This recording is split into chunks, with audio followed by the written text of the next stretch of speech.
Bom dia, professor Carlos. Bom Muito dia. obrigada por se unir a nós. Desculpe, eu estava com dificuldade de achar o link aqui, mas achei. Obrigado. Bom.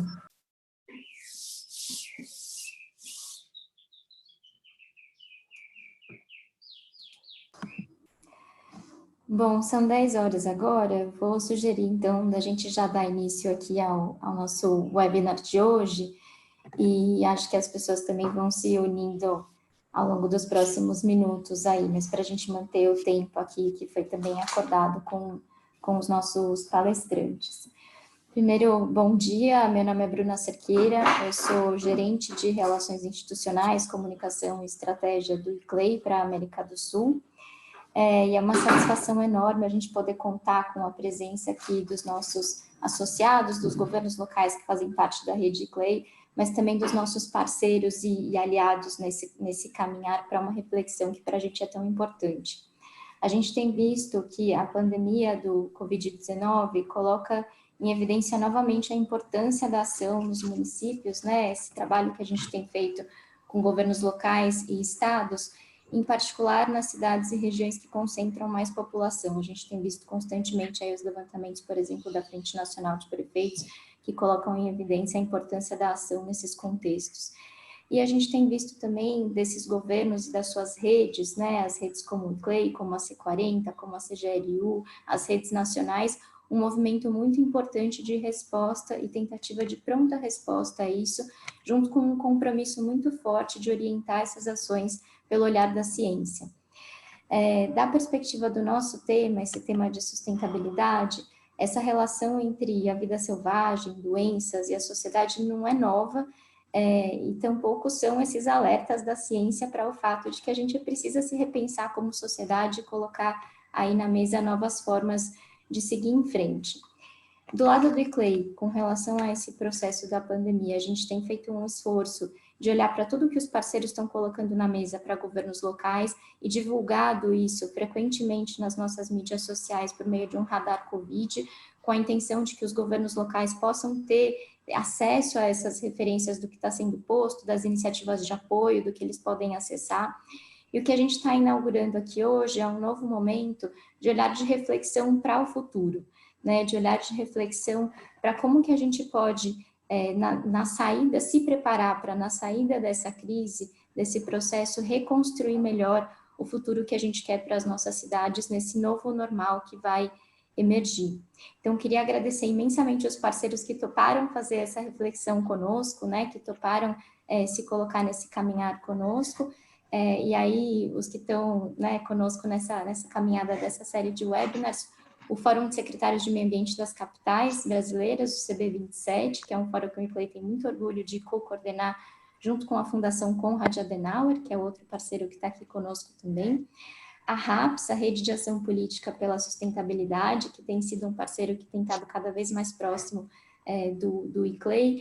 A C40, que é um grande parceiro global e que está trabalhando também aí com 4 cidades brasileiras em buscar esse olhar de chegar a zerar emissões nessas cidades.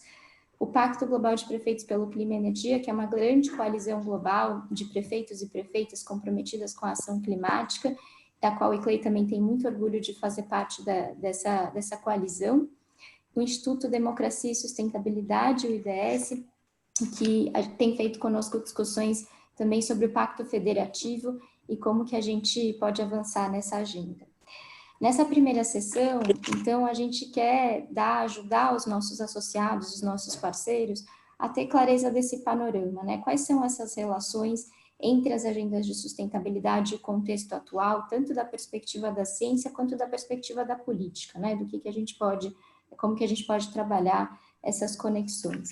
E aí a gente tem uma enorme honra, na verdade, de contar conosco para essa reflexão com o professor Carlos Nobre, que é um dos maiores climatologistas do Brasil, maior referência que a gente tem, e que a gente tem muita honra também de poder contar aí como parceiro em um dos projetos que a gente tem em andamento com a Prefeitura de Salvador, que é uma prefeitura que já tem colocado na mesa aí sua estratégia de resiliência, que está trabalhando no seu plano de mudança do clima e lançou na semana passada aí com esse conjunto de parceiros já o seu segundo inventário de emissões de gás de efeito estufa. Então, a gente tem aqui também o secretário João Resch, que é o secretário de Sustentabilidade, Inovação e Resiliência de Salvador, para compartilhar um pouco também de como que essa crise bate numa cidade que, em teoria, já estava se preparando para esse olhar de resiliência e como que uma cidade com esse contexto consegue também pensar o futuro.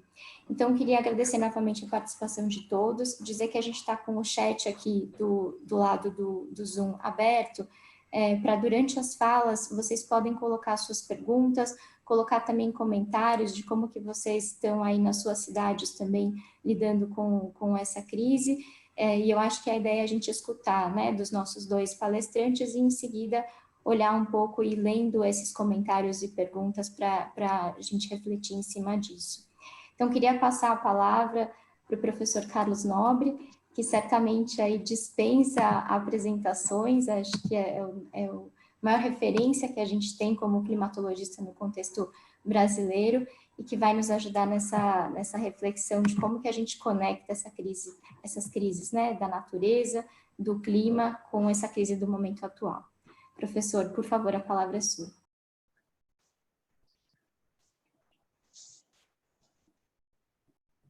Professor, acho que seu microfone está no mudo, a gente não está te escutando.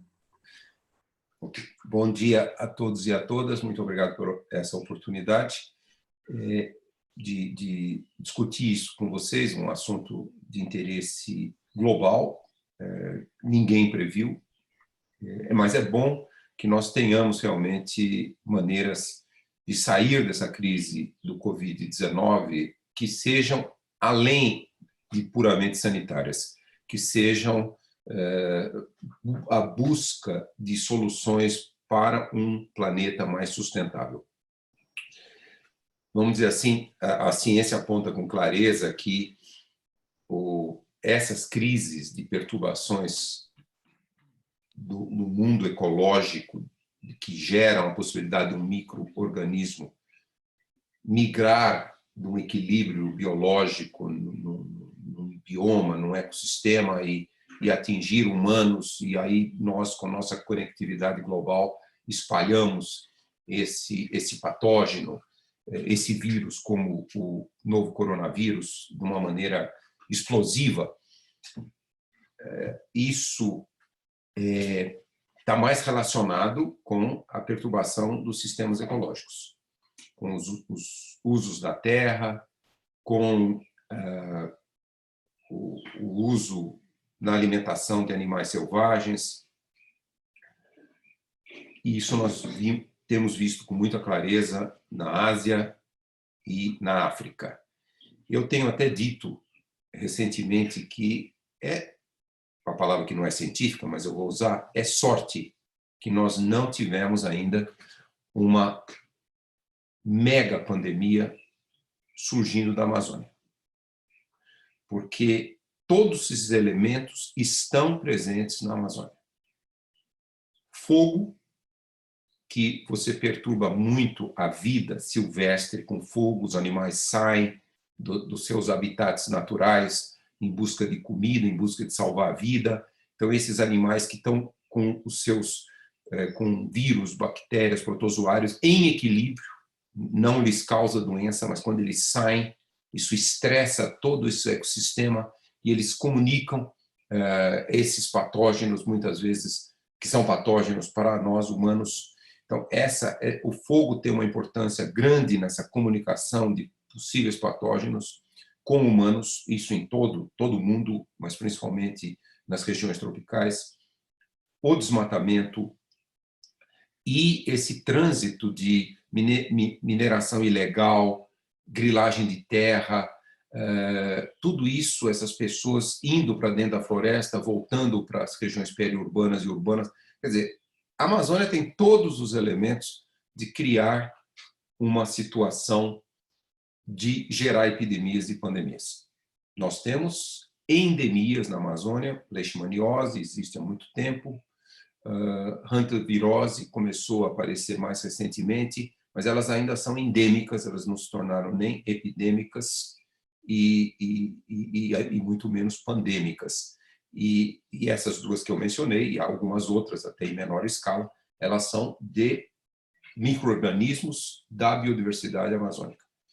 Então, nós temos que tomar muito cuidado, porque a conectividade global, por mais que os sistemas de saúde hoje sejam muito melhores do que na gripe espanhola de 1918, mas a conectividade é muito maior, é mais rápida, e vírus começam a também desenvolver características de transmissividade que muito rápidas, como é o coronavírus 19. Então, nós temos realmente que inverter muito rapidamente o modelo de desenvolvimento. Mudanças climáticas também, isso é um assunto que eu tenho estudado, eles geram um risco da Amazônia perder mais de 50% da sua floresta. Mudança climática associada com desmatamento e associado com a maior vulnerabilidade que a floresta está adquirindo com relação ao fogo. A Amazônia, a floresta tropical, sempre foi muito resiliente, muito úmida, o fogo não propagava. Agora, a fragmentação, o aumento da temperatura com a mudança climática, com o desmatamento, a proximidade desses vetores, todos eles estão colocando a Amazônia muito próximo de um ponto irreversível do que nós chamamos de savanização. 50%, 60%, até 70% da Amazônia pode se tornar uma savana, é um cerrado empobrecido.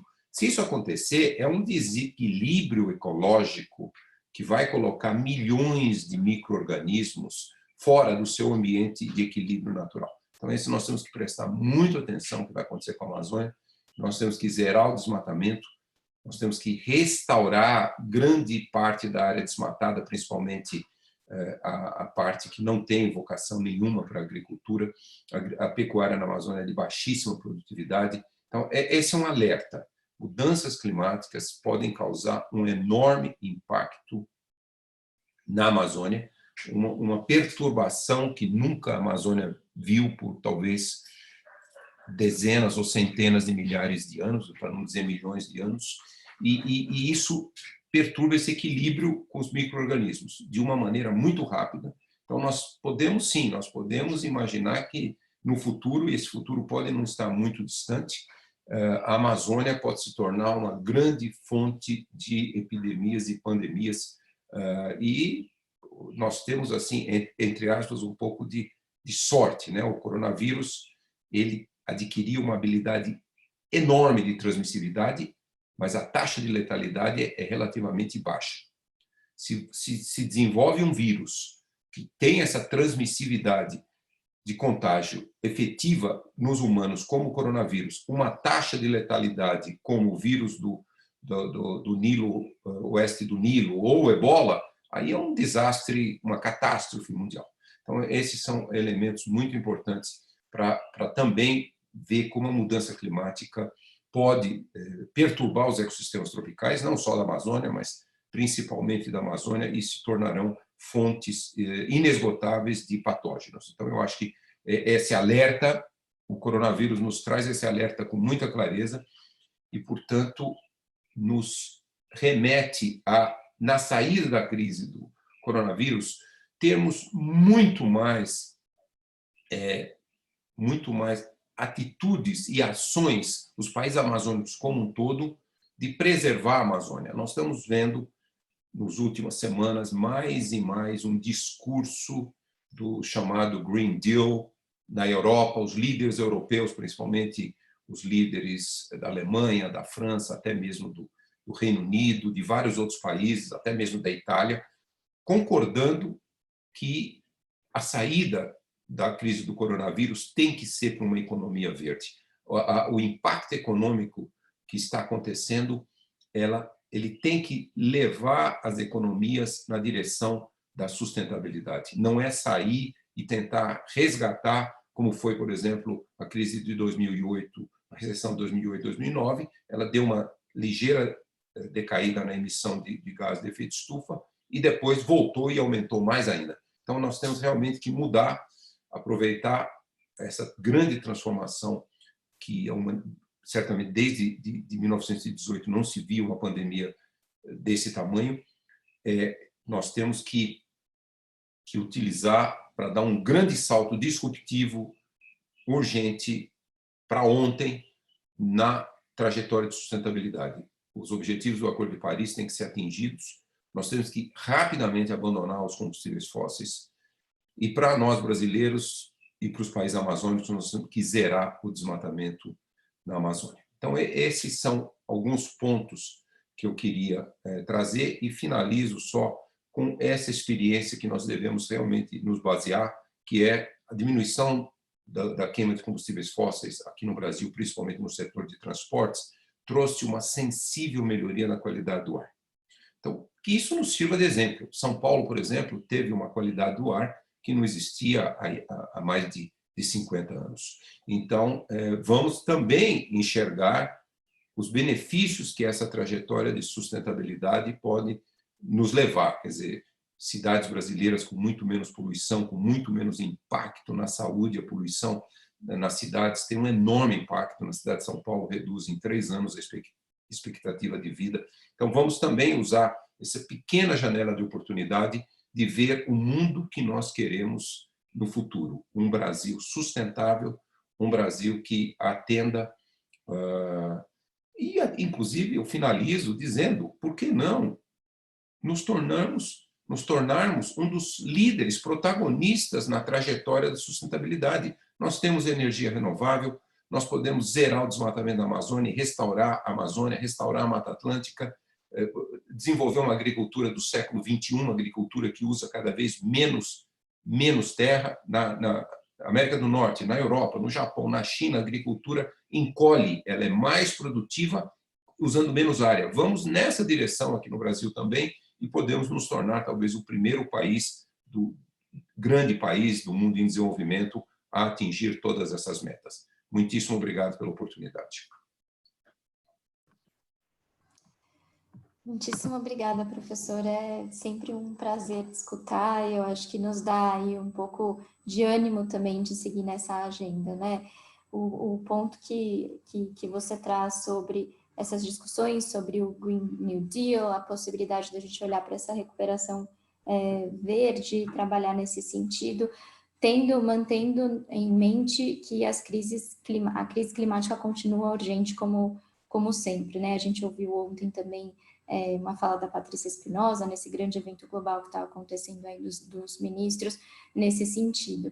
Então, a gente queria trazer agora também uma perspectiva de um governo local em como responder a esse contexto e a essas urgências e a essa necessidade da gente olhar para essa reconstrução do futuro. Salvador é uma cidade que faz parte da rede do ICLEI e que é uma cidade extremamente ativa, tanto da perspectiva como equipe técnica extremamente capacitada nessa linha da sustentabilidade, com um olhar muito bacana de futuro, quanto com uma perspectiva política, um olhar bem alinhado a esse objetivo que a gente tem, pelos quais a gente tem trabalhado. E Salvador já está há algum tempo trabalhando na sua estratégia de resiliência, por um lado, e tem olhado agora, né, o professor Carlos Nobre tem nos acompanhado nessa discussão, com a Oi Carbon, com o apoio forte da C40 e do Banco Interamericano de Desenvolvimento, para olhar para a estratégia de mudança do clima da Prefeitura de Salvador. Nesse contexto, a gente lançou na semana passada, né, Salvador lançou na semana passada o seu segundo inventário de emissões de gases de efeito estufa como uma parte desse caminho, desse olhar de futuro, do que Salvador quer ver nesse plano. Queria, então, passar a palavra para o João Resch, que é o secretário, para nos contar um pouco sobre os desafios que estão sendo enfrentados agora pelo município e como isso se relaciona com esse contexto, né, das estratégias de resiliência e do olhar de futuro para o município. Bom dia, Bruna. Bom dia a todos. Bom dia, professor. Satisfação estar aqui com vocês. Uma honra estar discutindo essa temática aí que está em evidência agora, e tendo o nosso professor Carlos Nobre aí como nosso guia. Bom, assim, a gente, Salvador em si, falando especificamente da Covid, a gente agora está no momento de, enfim, chegamos a um ponto de uma certa preocupação pelos picos, né, de ocorrências. Claro que a prefeitura se antecipou, e aí muito vale ressaltar o trabalho do prefeito, que gradativamente foi aplicando os decretos, né, orientando a população a se sensibilizar com relação ao perigo, ao risco desse vírus que está aí tão devastador no nosso país. E, infelizmente, a gente tem um índice muito baixo comparado com outras cidades. A Bahia em si, foram 100 óbitos, até o último dados, no caso ontem. E, então, a gente está, digamos, com um controle maior da situação. Claro que a gente não vai poder baixar a guarda nesse momento, intensificar as ações de comunicação para que o cidadão fique o máximo possível em isolamento na sua residência, não ter esse contato físico do dia a dia. Aplicação agora que o cidadão use máscaras na rua, né, para ter um mínimo de risco com a possibilidade do vírus. Dizer também que a prefeitura está, em paralelo a isso, não só a questão do Covid, mas não parou de fazer campanhas, de atuar com relação às arboviroses, né? Claro que a gente tem aqui uma realidade muito próxima das cidades do Brasil, de grande cidade, que a gente tem muita ocorrência de dengue, chikungunya, muito relacionada à parte até do saneamento. Mas Salvador sempre se antecipa a essas questões. Então, a gente tem esse quadro, esse cenário hoje aí bem, digamos, controlado. E a tendência é que a gente continue nessa linha para que, quando passar essa fase do corona, a gente ter uma cidade reerguida, reestruturada. É uma fase difícil que a gente está passando. Infelizmente, estamos aqui discutindo uma situação online, né? Nossa ideia era ter esses encontros presenciais, né? Que a gente sempre, aqui especificamente em Salvador, que tem uma população bem, calor humano bem forte, mas essa readequação ao nosso dia a dia, né? A gente está aqui na prefeitura, quem não está trabalhando na linha de frente está trabalhando home office e usando essas ferramentas que eu creio que vai otimizar bastante aí futuramente essa mudança de discussão, de uso enfim, de equipamentos, de ferramentas para otimizar nosso dia a dia. Eu queria, Bruna, registrar também aqui, mandar um abraço aí para Rodrigo Perpétuo, amigo nosso, né? Então, toda a equipe do ICLEI, que sempre parceira aí nossa da CECIR, da Prefeitura Municipal. Me permito também fazer uma saudação aqui aos parceiros das redes que contribuem com a Prefeitura de Salvador, C40, o E-Carbon, Cidades Resilientes, enfim, o GZ, agora a City for Forest também. Então, eu acho que esse conjunto de parceiros, de ações, junto com os parceiros daqui do município, da transversalidade que temos entre as secretarias, colocam Salvador na vanguarda desses processos de discussões com relação principalmente à mudança do clima. Como você bem citou aí, semana passada a gente lançou agora o segundo inventário de gases.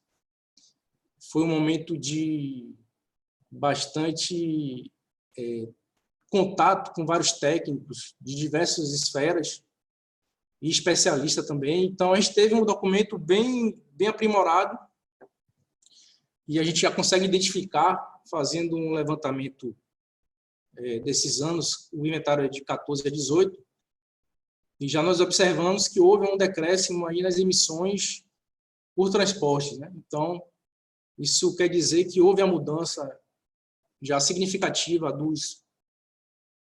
do modelo, né, de transporte público aqui, né, substituição do motor, da motorização. Também eu acho que muito pelo uso também do etanol. Mas, enfim, a gente tem um caminho a percorrer. A gente fez uma estrutura bem montada ao longo da gestão. Desde 2013, o prefeito tem essa preocupação. E aí eu quero ressaltar também a sensibilidade do prefeito com essa temática. O reflexo disso, o exemplo disso maior é trazer a Semana do Clima para Salvador. ano passado, que a gente foi buscando essa oportunidade de colocar Salvador nessa visibilidade, nessa vitrine. E aí ressalto também o trabalho muito bem feito pelo nosso ex-secretário André Fraga, um cara que é acima da média, deixou seu legado, e eu estou nessa responsabilidade aqui de dar continuidade, né? Não é uma coisa simples, mas é um cara que ele conseguiu se destacar a nível nacional até, né? A gente sabe que os amigos aí do CB27, quando a gente tem reunião, sempre comentam de André. E, de certa forma, eu tenho um certo orgulho, porque é um amigo desde a época de faculdade, a gente seguiu essa trilha aí, e eu estou com essa oportunidade agora de dar continuidade. Lembrando também que toda nossa estratégia de resiliência ela é transversal. Então, ela abrange tanto o plano de mobilidade, o plano de saneamento, Salvador 500. A gente tem na prefeitura 2 estruturas orientadoras, que é o planejamento estratégico, que cada secretaria tem suas metas a cumprir na gestão. A gente tem o 360, que são 8 eixos, e dentro desses eixos tem a sustentabilidade, tem a parte econômica da cidade, que é fundamental. A cidade é uma cidade bem, digamos, carente. A vulnerabilidade social da cidade é muito grande, e aí fica meio explícita isso quando a gente vê esses momentos agora de oscilação das chuvas, da questão da quantidade de chuva na cidade, né? Muita chuva, muito pico de chuva em pouco tempo, e isso a gente vem trabalhando junto com a Defesa Civil Municipal, com a Codesal, aplicando geomantas, sirenes de alerta e alarme, junto com a comunidade, orientando que a pessoa tenha um local para evacuação em caso de risco. Nós ficamos aí, desde 2015, sem vítimas fatais. Infelizmente, na semana passada, tivemos 2 ocorrências, mas muito devido também pelo crescimento demográfico da cidade durante esses anos, as últimas décadas, né? E a demanda por procura de habitação colocou boa parte da população carente em área de risco. Então, a gente vem trabalhando para antecipar e mitigar esses riscos. A gente tem uma agenda muito grande de projetos aqui com relação a essa atenção a esse público. Os investimentos da prefeitura são voltados para isso, a maioria, né, nas áreas suburbanas e periféricas. Então, a estratégia de resiliência, ela tenta trazer ao município um planejamento de curto, médio e longo prazo. Então, Salvador se adaptando. Esse momento que a gente está vivendo hoje nada mais é do que essa adequação à resiliência. A gente tem que trabalhar em cima disso para, quando a gente se reerguer, a gente tem um caminho andado. E bom que a gente já tenha essa estrutura feita, né? A gente tem uma estrutura com 60 ações no planejamento da resiliência, do plano de resiliência. Adaptar a cidade a essas situações. Então, basicamente nessa linha, né, que a gente está atuando. Muito, muito, muito grato pela parceria das instituições parceiras, né, que têm caminhado com a gente. E espero que a gente também tenha um caminhar paralelo a isso, e a gente consiga estar colocando em prática tudo o que a gente tem desenvolvido. A gente agora está para finalizar o plano PEMANC, né, plano de mudanças climáticas, na qual eu e Cabo fazem parte desse estudo. E a ideia é que a gente faça uma política pública para tirar do papel, né, e colocar Salvador aí até 2049 como carbono, uma cidade de emissão zero. 2049 é referência porque Salvador faz 500 anos. Então, esse é nosso parâmetro, nosso horizonte. E creio que a gente tem tudo para chegar lá. Então, muito disso é referência ao engajamento do prefeito, das equipes da prefeitura, de outros órgãos, das secretarias. E também quero deixar aqui um registro da nossa amiga Adriana Campelo, que é diretora de resiliência, uma pessoa fantástica, que a gente tem um carinho especial por ela. Então, eu aproveito também para me deixar à disposição, né, se tiver algum questionamento de outros municípios que queiram dialogar com relação a isso. Mas, enfim, eu acho que a gente tem aí esses minutos, esse tempo ainda para discutir muita coisa. Bom, muito obrigada, João. E acho que já foram chegando aqui, enquanto a gente estava ouvindo vocês, as primeiras perguntas e primeiros comentários e reflexões. E acho que a primeira linha é essa econômica, né? Olhando para esse momento de recuperação, como a pergunta aqui do Felipe Bittencourt, nosso parceiro da Oi Carbon, para o professor Carlos, é que a gente tem visto desde 2008 um grande fluxo financeiro destinado para salvar os bancos. E agora a gente vê grandes recursos para conter a pandemia, né? Muitos esforços sendo colocados na mesa em termos de recursos para isso. Ao mesmo tempo, no contexto aí da Conferência de Mudança do Clima, dos mecanismos econômicos para isso, a gente não tem conseguido atingir o investimento que estava sendo previsto de 100 bilhões ano para mitigação e adaptação no Acordo de Paris. Por que não? E se essa é uma urgência mundial, como que a gente faz essa transformação para a economia verde? Ou, vou adicionar do meu lado, como que a gente melhor otimiza essa distribuição de recursos, né? Os recursos que estão sendo colocados agora para enfrentamento à crise do Covid, também olhando, sem perder de vista essa perspectiva. E aí a gente tem aqui alguns comentários também do Roberto Orange, que traz essa perspectiva da necessidade de que esses investimentos tenham também uma distribuição de recursos para as populações mais vulneráveis, né, de baixo para cima, como ele coloca, programas de renda mínima, incentivo ao consumo cíclico. Então, queria abrir para esse comentário do professor Carlos Nobre em cima disso, e aí já deixar essa provocação também para o João, com um recorte do que isso significa nas finanças de um município, né? O município agora certamente está pressionado com essas respostas imediatas que são ser dadas, mas tem um planejamento em curso para esse olhar de futuro. Então, como que você está enxergando, João, que isso vai afetar essas discussões aí para vocês com relação a esse planejamento para gerar resiliência? Você falou no Olhar de Salvador muito focado nas populações mais vulneráveis, que também tem aí um rebatimento direto no enfrentamento de uma crise como o Covid, mas também da infraestrutura para esse futuro zero carbono que Salvador está se propondo até 2049. Deixa eu começar.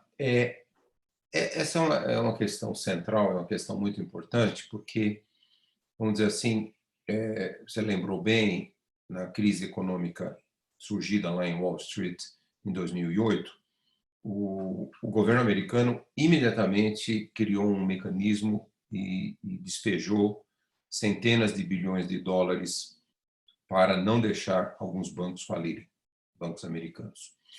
E então, quando você tem uma crise, para onde você direciona os recursos que, de fato, quando fala assim, o Banco Central americano, o Banco Central brasileiro, esses recursos são de toda a sociedade, esses recursos vêm da arrecadação de impostos, quer dizer, é toda a sociedade que está salvando um setor.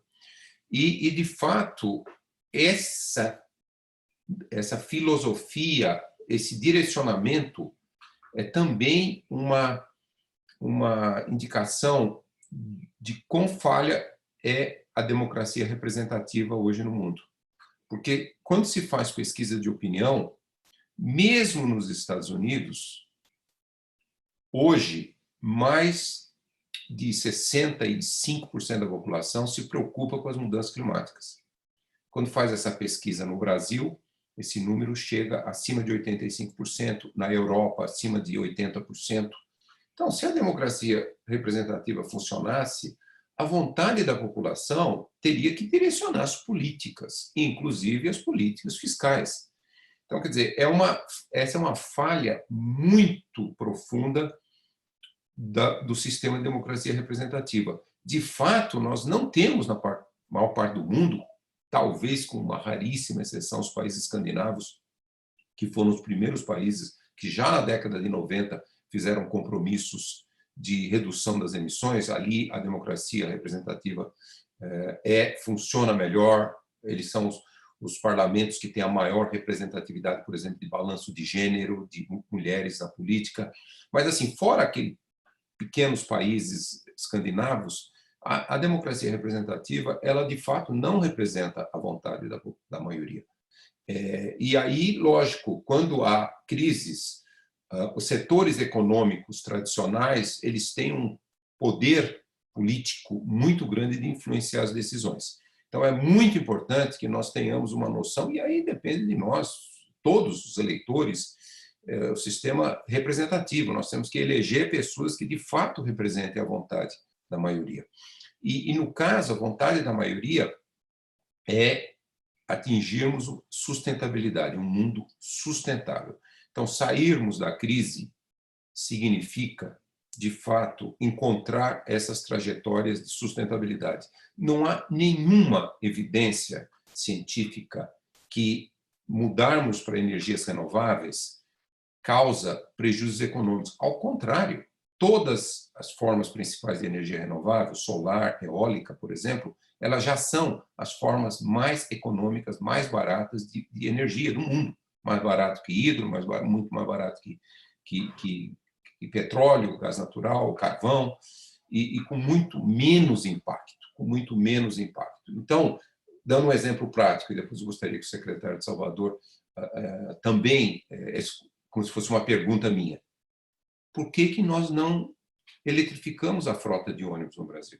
Por que nós somos um dos países mais atrasados na eletrificação da frota de ônibus? O secretário mencionou, eu também mencionei, como a qualidade do ar melhorou, agora com esse exemplo imprevisto que a Covid nos traz.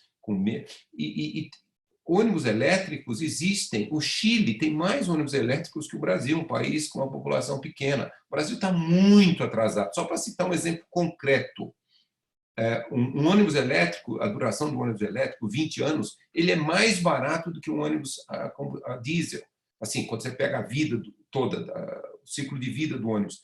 A China já tem cerca de 600 mil ônibus elétricos. Quer dizer, então, esse é um exemplo concreto, quer dizer, esse é um exemplo. Vamos sair dessa crise e vamos para uma direção de sustentabilidade na questão das energias renováveis, só para citar o exemplo das energias renováveis, e que muitos países estão indo, e o Brasil está ficando muito para trás. Então, recursos públicos para sair dessa crise, que é a maioria, em quase todos os países, a maioria dos recursos para sair das crises virão os recursos públicos, de toda a sociedade, é um sacrifício que toda a sociedade fará por muitos anos, para não dizer décadas, para vencer essa crise com o menor custo em termos de perda de qualidade de vida, em termos de rendimentos, de empregos. Então, vamos realmente colocar o recurso público e também atrair o recurso privado, os recursos de investimento, os fundos de investimento, numa trajetória de sustentabilidade que faz todo sentido econômico também. Então, vamos aproveitar esse momento e finalizo com, por exemplo, o exemplo da África. Você mencionou o Fundo Verde da Convenção Climática, que em 2020 tinha prometido, lá atrás, em 2015, chegar a 100 bilhões, está muito longe disso, os Estados Unidos está pulando fora. Esse recurso era principalmente para os países muito pobres, da África, do sul da Ásia, o Haiti, quer dizer, países que não têm como, eles são os mais afetados pelo impacto das mudanças climáticas, que afetam as populações vulneráveis, e eles não têm recursos para se adaptar e também para pular para um modelo sustentável de energia. Então, a gente vê a China com centenas de termoelétricas a carvão que está vendendo para a África.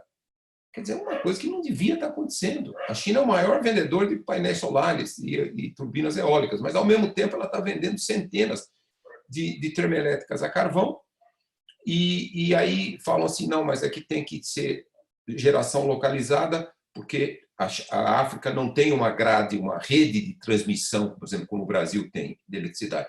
Puxa vida, mas esses 100 bilhões de dólares do Fundo Verde facilmente construiriam uma grade, uma rede de transmissão. A África tem o maior potencial de energia solar do mundo.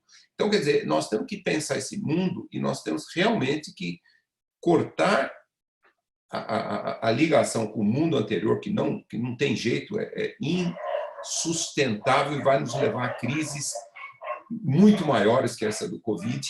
e realmente, rapidamente, caminharmos para esse novo mundo. E o Brasil, de novo, eu reitero, tem um enorme potencial, mas nós precisamos sair desse certo marasmo político que nós nos encontramos.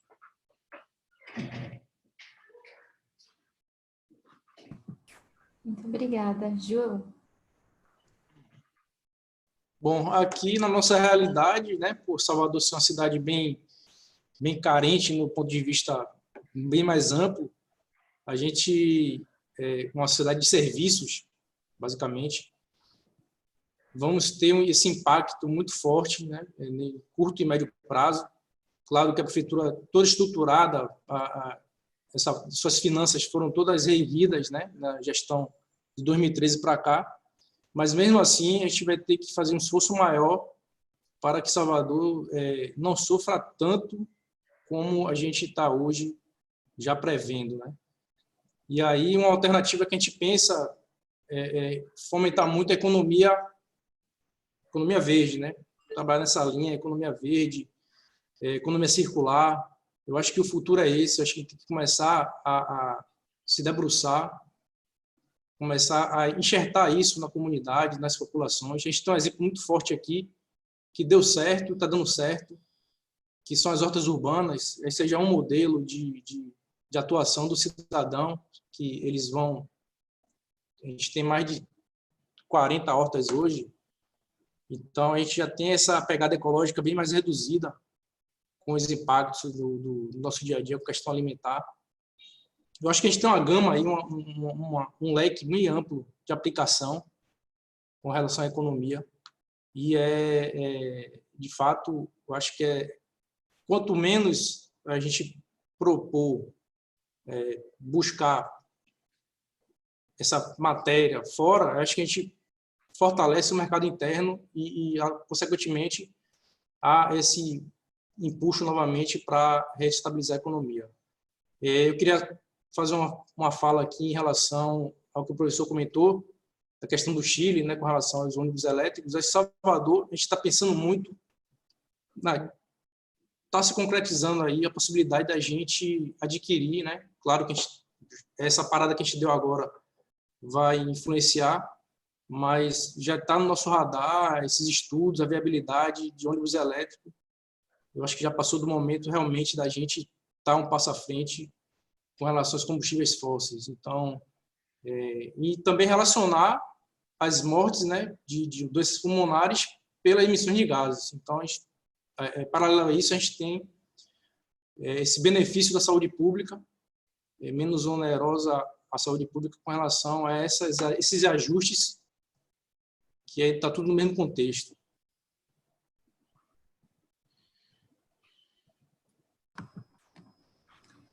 Obrigada, João.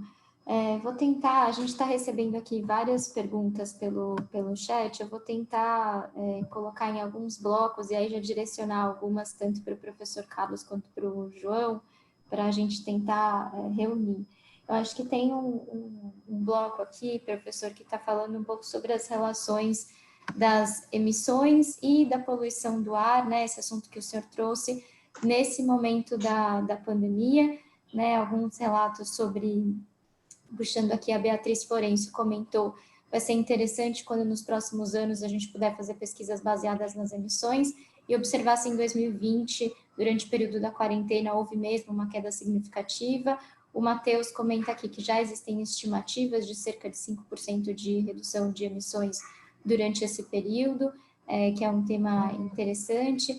A gente tem aqui da Clarissa Adamati, falando que ultimamente tem visto reportagens que relatam a diminuição da emissão de combustíveis fósseis durante a pandemia.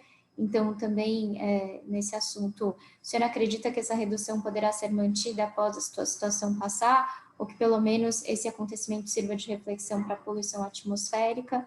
Acho que essas reflexões vão no sentido, a gente tem uma situação atípica que está nos mostrando o que seria, né, esse mundo com todo mundo em casa e com menos emissões, principalmente nesse olhar aí de combustíveis fósseis e transporte. Eu acho que a reflexão que eu pediria do senhor é o que isso nos ensina para esse período pós, né? Isso é uma situação que a gente pode, de alguma maneira, olhar para se preparar para esse próximo período? Ou que lições a gente pode tirar desse momento e dessa observação? E para o João, eu acho que tem uma linha aqui que pergunta sobre algumas frentes de atuação de Salvador em resiliência e sustentabilidade. Então, uma pergunta do Rafael sobre qual que é o papel do setor privado na agenda de sustentabilidade de Salvador, e uma pergunta também sobre qual que é a relação disso com os planos diretores, né? Como que a gente coloca isso no centro da agenda da Ada Schwartz, de como que vocês enxergam os planos diretores com relação à mudança do clima. Várias cidades estão revisando suas legislações, como que a gente integra mudança do clima nesse olhar central do planejamento do município, que é o plano diretor. Acho que eu vou parar por esse bloco e, se a gente tiver tempo, a gente segue. Olha, simbolicamente, eu acho que um adulto que nasceu na cidade de São Paulo e esteve na cidade de São Paulo por muito tempo, talvez uma pessoa de 40 ou 50 anos, nunca essa pessoa teve a oportunidade de ver o pôr do sol como algumas semanas atrás em São Paulo. Por quê? Porque a cidade é tão poluída, tem tanto material particulado na atmosfera de São Paulo, o tempo todo, o ano todo, que na hora do pôr do sol, os raios do sol, a trajetória dos raios do sol recebe a interferência desse material particulado e ela fica mais avermelhada e fica muito mais fraca. Quer dizer, tem uma atenuação muito grande da radiação solar e também do espectro solar. Então, quer dizer, o pôr do sol nas primeiras semanas aí do confinamento em São Paulo, infelizmente agora já começou a voltar a circulação de veículos, e, quer dizer, significando que o confinamento está mais fraco, bem mais fraco, mostrou assim, um pôr do sol que a gente vê em lugares muito limpos do interior, na beira-mar, lugares muito limpos, talvez até em Salvador. Então, isso é só simbolicamente o que significa quanto nós perturbamos a qualidade do ar. E essa qualidade, como o secretário também já mencionou, o João, ela tem um enorme impacto na saúde. Como eu cheguei a tocar nesse dado, quer dizer, os estudos da Universidade de São Paulo mostram que uma pessoa que mora em São Paulo a vida inteira, que frequenta, que sai de casa, pega um ônibus, passa uma hora e meia no ônibus, no trem, pega um trânsito pesado, ela tem uma expectativa de vida 3 anos menor em média. Quer dizer, perde 3 anos de vida pelos efeitos acumulados da poluição. Na época de inverno, que os poluentes se concentram mais ainda, que não tem uma grande circulação atmosférica, os pronto-socorros, os hospitais se enchem de gente com os problemas respiratórios causados pela poluição, pelo monóxido de carbono, pelos materiais particulados. E existe, se a pandemia continuar em maio, em junho, em São Paulo, nós temos o pior dos dois mundos. É a junção daquela condição atmosférica desfavorável, isso se não conseguirmos efetivar o confinamento e a diminuição do tráfego. Todos os anos, na época do pico das queimadas na Amazônia, julho, agosto, setembro, aquela mancha de poluição enche os prontos-socorros e hospitais, aumenta muito a taxa de mortalidade de pessoas com doenças respiratórias. Então, eu acho que esse é um pequeno quadro que está acontecendo da melhoria da qualidade do ar nas grandes cidades, se a gente realmente abandonasse, diminuísse os combustíveis fósseis. Então, essa é uma janela de oportunidade que ninguém previu que podia acontecer.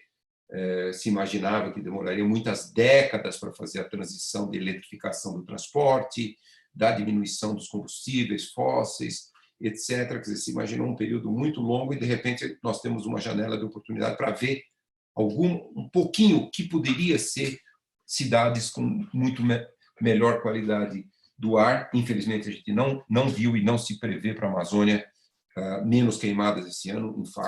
De fato, se não houver uma ação muito forte do governo federal, dos governos estaduais de combater a ilegalidade dos desmatamentos e dos incêndios, nós vamos ter um pico de fogo na Amazônia, talvez o maior de 11, 12 anos, e com todos esses impactos na saúde, e junto com a Covid explodindo na Amazônia nos próximos meses, com as populações indígenas extremamente vulneráveis. Os indígenas, eles têm menos resistência a esse tipo de vírus e patógeno. Quer dizer, nós estamos vendo quase que uma tempestade perfeita pode acontecer na Amazônia se nós não reduzirmos os desmatamentos e as queimadas imediatamente nos próximos meses. Quase que uma operação policial de guerra, de ter milhares de agentes da lei, polícia, soldados do Exército, da Marinha, da Aeronáutica, polícias militares, polícias civis, quase que uma operação de guerra impedindo que mais de 90% dos desmatamentos e das queimadas são ilegais. Então, esse é o quadro que eu menciono. Vai continuar assim depois da volta da economia? Infelizmente, não, né? Agora, o que a gente podia aproveitar é ver se a gente consegue implementar políticas públicas depois que a Covid desaparecer completamente. Eu espero que isso aconteça no segundo semestre, talvez até com o surgimento de uma vacina, e que o ano que vem esse problema não aconteça mais. Mas quando a queima de combustíveis fósseis voltar, a poluição volta. Vamos torcer para que ela volte menor. Vamos torcer. É interessante que, quando nós saímos daquela crise de energia de 2001, toda a atividade econômica voltou e com 8% a menos de consumo de energia elétrica. Quer dizer, nós podemos nos tornar mais eficientes, nós podemos ter o transporte mais eficiente, nós podemos, por exemplo, aproveitar toda essa experiência de trabalhar de casa, de reuniões virtuais como essa, e sairmos muito menos, usarmos veículos muito menos. Quer dizer, nós podemos, inclusive, aproveitar isso para queimar muito menos combustível fóssil. Então, eu torço para que essa experiência, pelo menos, volte e que ela sirva de lição para, no médio prazo, eu estou falando aí não mais que 10 anos, nós reduzirmos globalmente no Brasil a queima de combustíveis fósseis. Obrigada, professor. João. Quando eu mencionei aqui dos planos, né, da transversalidade dos planos e o alinhamento com a estratégia de resiliência, eu não mencionei aqui que todos eles são baseados no PDDU municipal e no nosso plano municipal de meio ambiente, né, na sua política municipal de meio ambiente. Lá tem um capítulo específico disso, da pauta de mudanças climáticas, né? Então, esse é o nosso horizonte, nosso referencial, na verdade, que a gente trabalha em cima desse arcabouço jurídico para a gente fazer os planos e todo o alinhamento. A pergunta com relação ao setor privado, a gente tem muita proximidade com a iniciativa privada, desenvolvemos várias ações juntos, né? Então, esse alinhamento está, principalmente agora, nesse momento difícil para todos, a gente tem muita parceria, né? E aí eu falo que eu tenho recebido vários empresários, empresas querendo ajudar ao município em algumas ações. E também a gente fomenta muito o ecossistema de inovação. Então, a gente tem uma ação aí com startups. A gente conseguiu lançar aí uma plataforma chamada Psyu aqui no município, que o cidadão que está em isolamento, ele consulta psicólogos voluntários e tem um atendimento online para, pelo menos, amenizar esse distanciamento social que a gente está vivendo hoje, né? Então, essas ações que a gente tem, tanto de pequeno quanto maior visibilidade, no conjunto ao todo dá uma resposta muito bem positiva para a cidade, né? Muito obrigada. Eu acho que a gente tem aqui ainda várias perguntas chegando. É muito bom ver que esse debate está ativo e que realmente são temas de interesse, né? A gente olhando também e tentando respirar esses temas e esses assuntos para dentro da política no contexto dos municípios aqui. Então, a gente tem perguntas ainda que vão na linha de como relacionar os tempos políticos e a urgência, o olhar para, né, a urgência toda que o professor Carlos nos traz da Amazônia, dos biomas brasileiros e como que a gente precisa responder a isso. E, por outro lado, o governo que está aí, o Congresso, como que a gente lida com isso, se é possível ganhar escala com esses sistemas agroflorestais que a gente tem visto. Por outro lado, tem perguntas também sobre o que seria a cara de um Green New Deal no Brasil, na imaginação de vocês. Então, como que isso poderia funcionar politicamente aqui também, aí provocando, trazendo para o olhar dos subnacionais e dos governos locais, como que a gente poderia aproveitar essa intencionalidade que existe talvez nesses outros níveis de governo para empurrar uma agenda como essa. E aí algumas perguntas mais, João, sobre os seus desafios nesse momento, né, também. Eu acho que como que essa crise afetou o plano que vocês tinham aí em andamento, se de capitalizar em cima disso. Também acho que trazendo esse elemento que o professor nos coloca, né, com esse momento aí muito específico, trazer, às vezes, esse elemento para o imaginário público sobre poluição. Algumas perguntas sobre imposto, sobre emissões, se isso é possível no contexto brasileiro, se seria possível nos contextos subnacionais também, e com relação à transição para uma economia de baixo carbono, papel de mecanismos como o RenovaBio, em especial no setor de transporte, como isso poderia ser regionalizado, né? Acho que mais nessa linha também do que poderia ser a cara de um Green New Deal brasileiro. Vou deixar essas várias provocações para comentários finais de vocês dois, e aí depois, acho que para a gente caminhar para a finalização, comentários breves, eu acho que o que a gente quer aqui é colocar uma enquete rápida do que é interesse para próximos temas que a gente vai tratar, né? Acho que a ideia é a gente começar esse debate aqui, e é bom ver que tem vários temas de interesse, e a gente aproveitar todos esses comentários que estão sendo trazidos para desenhar aonde a gente quer aprofundar e ajudar essa reflexão.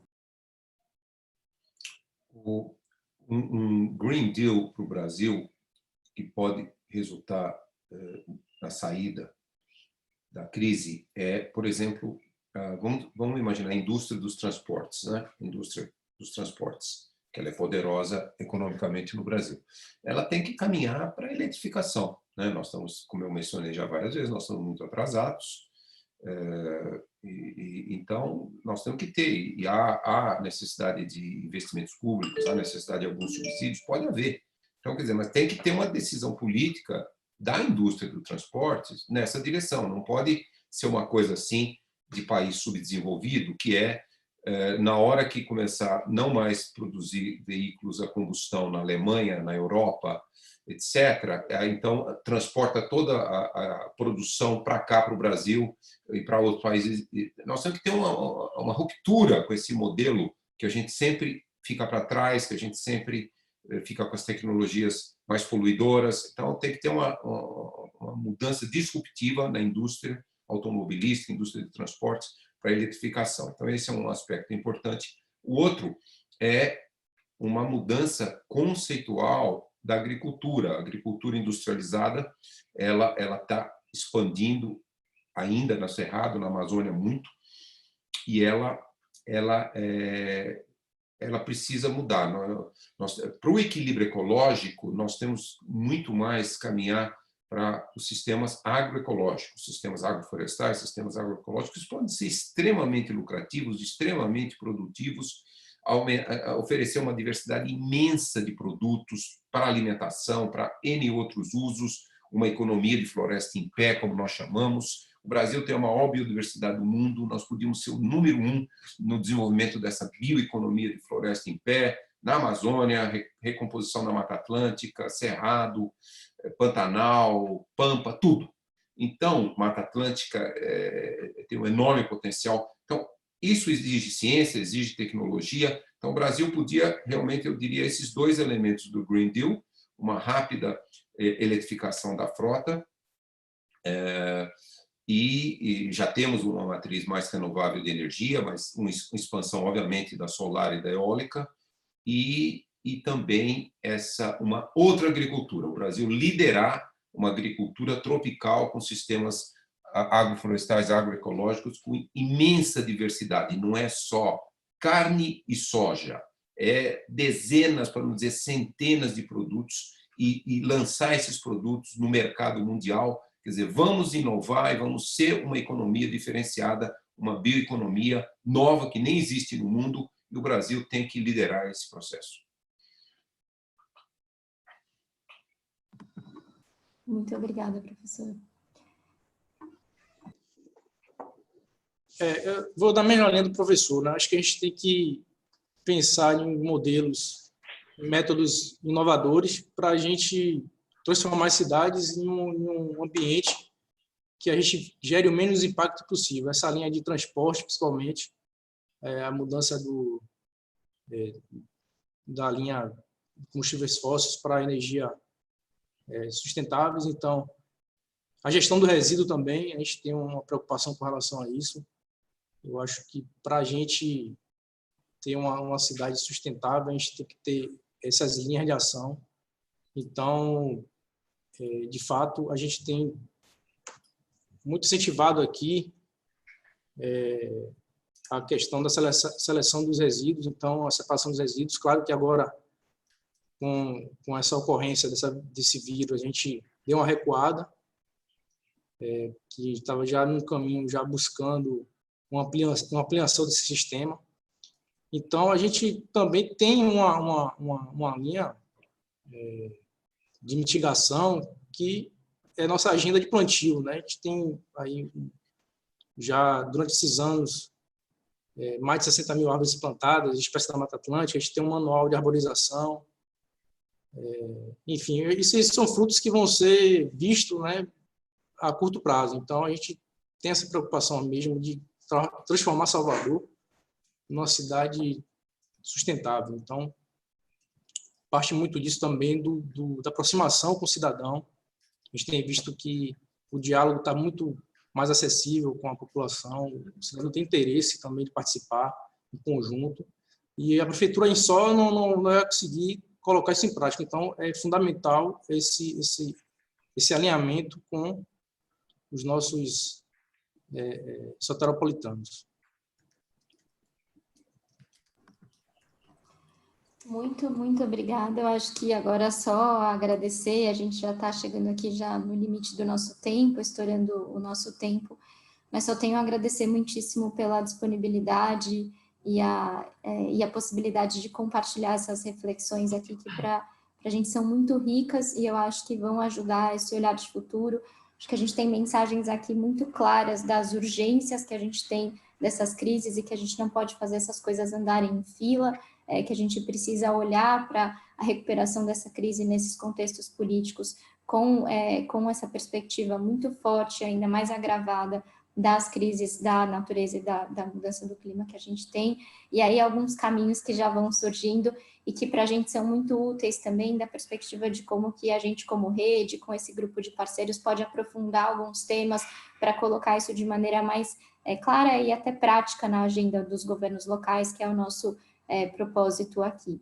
Então, queria pedir nesses minutos finais, se vocês pudessem, apareceu na tela de todo mundo aqui, uma pequena pesquisa, a gente colocou alguns temas, né, na mesa, queríamos ouvir de vocês, se vocês puderem marcar os que têm mais interesse e submeter, para a gente começar a preparar essas próximas sessões nesse sentido bem prático também, né, de quais são os elementos que vocês, governos locais, governos estaduais, estão precisando de reflexão agora para trabalhar esse olhar de futuro aí da recuperação e de considerar essas agendas na recuperação. Então, vou dar aí um minutinho para vocês preencherem e submeterem. E aí, todos os comentários que a gente não conseguiu aqui dar vazão, né? Acho que ficaram alguns ainda, poucos, no grupo do chat, a gente vai considerar também para essas próximas sessões. E enquanto a gente vai finalizando, queria só agradecer de novo todos os parceiros que estão conosco nisso, né? O CB27, nosso Fórum de Secretários querido e ativo aí das capitais brasileiras, que nos permite né, trabalhar com todas as capitais ao mesmo tempo é um grupo muito rico, junto com a Fundação Konrad Adenauer, que é a fundação que nos apoia nesse processo, segue conosco aqui, a RAPS, a Rede de Ação Política pela Sustentabilidade, que tem sido um parceiro muito bacana também em colocar essa agenda para os governos, para os vários políticos que estão aí com mandatos, a C40, que é a nossa rede global, parceira, irmã, e que aqui na América do Sul tem promovido esse programa da ação climática para os municípios da sua rede, nos quais a gente tem muito orgulho de colaborar aqui no contexto brasileiro, com os municípios que estão trabalhando nos seus planos de ação climática, o Pacto Global de Prefeitos pelo Clima e Energia, essa coalizão aí global de prefeitos e prefeitas, o Instituto Democracia e Sustentabilidade e a Way Carbon, que é a nossa parceira aí também de implementação nesse trabalho com o Salvador. E aí a gente vai finalizando com isso aqui também com uma pesquisa breve de satisfação para a gente conseguir também se preparar para os próximos e agradecer demais e muitíssimo a honra enorme também de contar com as contribuições e as reflexões do professor Carlos Nobre. Para a gente é realmente sempre uma honra contar com o senhor aqui nas nossas reflexões e conseguir aproveitar esse conhecimento que existe acumulado e conectar a ciência com a política, que a gente acha que é alguma coisa extremamente importante. E o João também, nosso secretário de Salvador, seguimos juntos e queremos seguir juntos trabalhando nessa agenda aí para que Salvador continue sendo um exemplo para as outras cidades. Muito, muito obrigada e um bom dia para todos e todas.